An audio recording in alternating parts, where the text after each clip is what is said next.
한반도를 덮친 미세먼지의 습격이 당신의 건강을 위협하고 있다. 소리도 냄새도 없는 은밀한 적, 미세먼지. 가까이는 너무 이렇게 깨끗하고 그래서 이게 직접 들어가는 거는 못 느끼니까. 지금 당장 안 죽으니까. 실제 진짜 나쁜 거는 눈으로 볼 수 없는 영역에 있다는 거. 온몸 구석구석 파고들어 각종 질병을 일으키는 미세먼지. 미세먼지로 인한 위험이 급증하고 있다. 이게 은밀한 살인일 수밖에 없죠. 내가 나도 모르는 새에 노출이 되고 나도 모르는 사이에 영향을 받고. 각종 중금속과 오염물질로 뒤덮인 미세먼지. 그렇다면 집 안은 안전할까? 충격적인 실내 미세먼지 조사 결과를 공개한다. 너무 끔찍한데요. 이거를 먹고 살았다고 생각하니까. 위험한 불청객 미세먼지. 무엇보다 예방이 중요하다. 미세먼지의 공포로부터 건강을 지키는 방법은 무엇일까?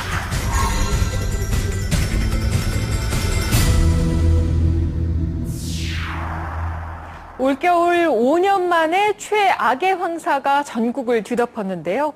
이럴 때면 참 외출하기 꺼려지시죠? 그런데 황사보다 더 두려운 존재가 나타났습니다. 바로 미세먼지인데요. 3일은 춥고 4일은 미세먼지가 낀다는 뜻의 삼한삼이라는 신조어가 등장할 정도로 이 미세먼지의 피해가 기승을 부리고 있습니다. 같은 시기에 불어와 비슷한 듯 보이는 황사와 미세먼지, 과연 무엇이 다를까요? 황사는 중국과 몽골의 사막지대에서 불어오는 모래먼지로 오래전부터 나타나던 기상현상인데 반해서 이 미세먼지는 말 그대로 아주 작은 입자의 먼지로 자동차의 배기가스와 공장의 매연 등으로 배출된 오염물질을 말합니다. 중국에서 불어오는 편서풍과 함께 중국의 오염된 대기 중 미세먼지도 함께 날아드는데요. 우리나라 미세먼지의 50% 정도가 중국에서 이동한 것으로 알려져 있습니다. 미세먼지의 크기는 얼마나 될까요? 사람의 머리카락 지름이 70 마이크로미터 정도인데 미세먼지는 머리카락 굵기의 7분의 1 정도인 10 마이크로미터 이하의 먼지를 뜻합니다. 그리고 미세먼지보다 더 작은 크기, 머리카락 굵기의 30분의 1 정도 되는 2.5 마이크로미터 이하의 먼지를 초미세먼지라고 하는데요.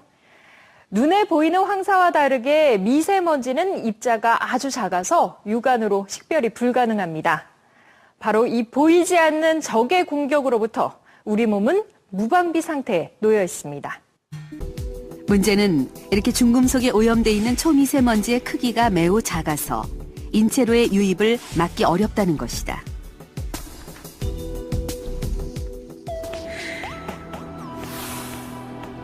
보통 호흡기를 통해 이물질이 들어오면 기관지 점막의 점액과 섬모 운동에서 걸러져 기침이나 가래의 형태로 몸 밖으로 배출된다. 하지만 지름이 10마이크로미터보다 작은 미세먼지의 경우 입자가 매우 작아 섬모에서 걸러지지 못하고 폐포 깊숙한 곳까지 침투하게 된다. 이후 폐포의 모세혈관을 통해 혈관, 뇌와 심장 등 장기 곳곳으로 이동하며 인체에 치명적인 영향을 미치게 된다. 새하얀 스모그로 뒤덮인 이곳은 1952년 영국 런던의 모습입니다. 산업화 시대에 공장 매연이 급증하면서 만들어낸 오염물질들이 안개와 결합해서 오랜 시간 동안 지속되면서 런던 시민들은 폐질환과 호흡장애로 사망에 이르렀는데요. 12,000여 명의 목숨을 앗아간 런던 스모그 사태. 하지만 더 이상 남의 얘기가 아닙니다. 지난해 세계보건기구의 발표에 따르면 2012년 한 해 동안 실외 대기오염으로 사망한 370만여 명 가운데 절반 가까이가 중국 등 동아시아 지역 출신인 것으로 나타났습니다. 60여 년 전 지구 반대편 영국에서 벌어진 일이 이웃나라 중국에 이어 우리나라에서도 일어날 수 있다는 공포가 고조되고 있는데요. 미세먼지, 과연 우리 인체에 어떤 영향을 미치고 있는 걸까요? 입자가 작은 초미세먼지가 폐까지 침투하게 되면 체내에서 MIF라는 단백질이 대량으로 분비돼 면역을 담당하는 대식세포의 작동을 방해한다. 면역세포가 제 기능을 못하게 되면 기도와 폐의 염증 세포가 증가해 비염, 기관지염을 유발하고 기존의 천식, 만성 폐쇄성 폐질환 등이 악화될 수 있다. 이제 미세먼지에 장기적으로 노출되게 되면은 미세먼지가 이제 폐포에 침착하게 돼서 미세먼지 내에 이제 각종 그 중금속이 포함이 되어 있습니다. 그래서 그 중금속이 폐에 침착하게 되면은 폐암을 유발할 수 있기 때문에 정상인이어도 미세먼지를 댈 수 있으면은 노출되는 기회가 적어야 되겠습니다. 여러 질환을 유발하는 미세먼지는 예방하는 방법도 명확한 치료법도 없습니다. 방사능 피폭과 마찬가지로 일상에서의 노출을 피하는 것이야말로 미세먼지의 피해를 막는 유일한 방법이라고 할 수 있는데요. 환경부에서는 미세먼지 예보에 따른 행동 요령을 제시해 미세먼지 농도가 81 마이크로그램을 넘어설 경우 장시간 야외 활동을 자제하고 실내에서 활동할 것을 권고하고 있습니다. 실제 하루의 대부분을 실내 공간에서 보내는 현대인들, 야외만큼이나 실내 공기질도 중요하다고 할 수 있는데요. 과연 실내 공기는 미세먼지로부터 안전할까요? 화학약품의 사용이 많은 미용실. 미세먼지의 농도는 과연 어떻게 변할까?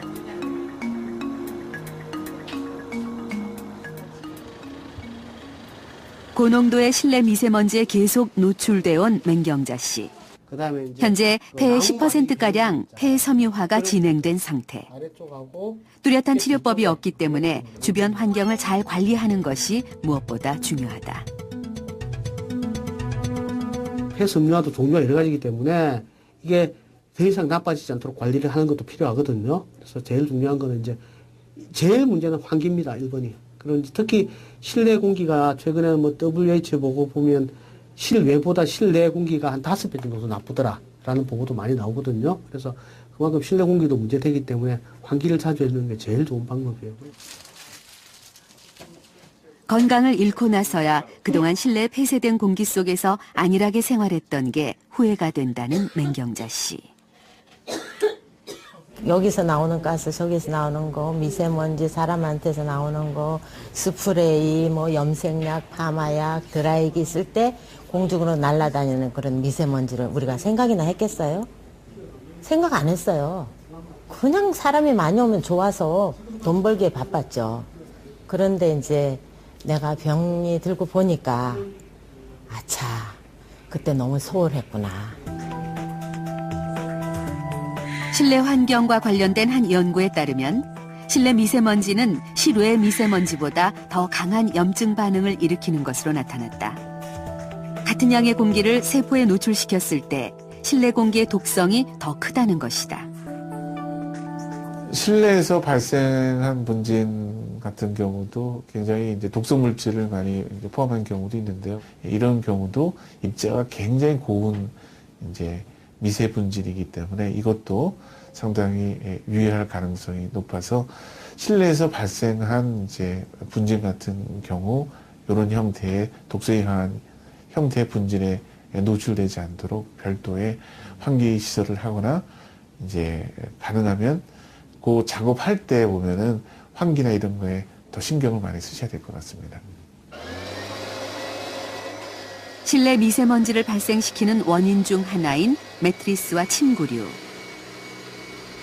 매일 피부에 직접 맞닿는 만큼 청결한 관리가 무엇보다 중요하다. 보기에는 깨끗해 보이는 침구류. 하지만 각종 먼지와 이물질을 포집한 결과 숨어있는 먼지들이 시커멓게 필터를 가득 채웠다. 너무 끔찍한데요. 이거를 먹고 살았다고 생각하니까 너무 애들한테 미안한데요. 여기 보이시는 요 하얀 부분이 진먼지 진드기의 사체로 보시면 됩니다. 세균과 먼지가 뒤엉켜 있는 침구류. 평소 먼지를 자주 털고 정기적으로 세탁 관리하는 것이 중요한 이유다.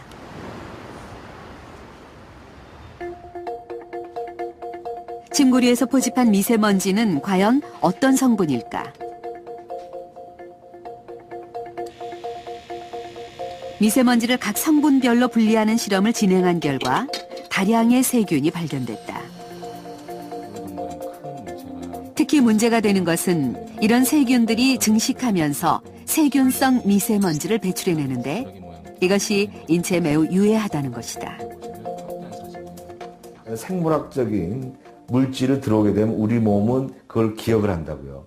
기억하는 것 때문에 나쁘게 기억을 하는 순간 우리 몸은 거기에 대해서 격렬하게 반응을 하는 거예요. 그 격렬하게 반응한다라는 건 우리가 일종의 그 미세, 한 세계에서 일어나는 일종의 전쟁이에요.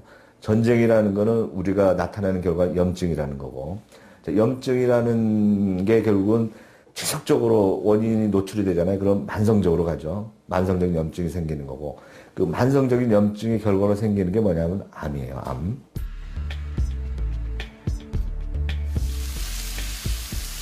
점심 식사 준비에 한창인 정미라 씨. 평소 고기를 좋아하는 가족들 덕에 오늘도 삼겹살 구이에 나섰다.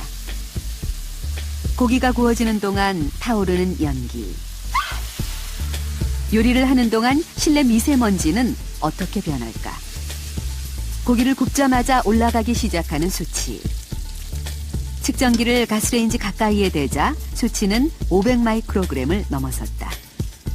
바로 이제 그 배출원에 사용자가 인접할 수 있어서 바로 이제 배출되는 고농도의 미세먼지에 바로 흡입이 되기 때문에 일반적으로 이야기하는 실외 공기질보다 이제 더 위험하다고 할 수 있겠습니다.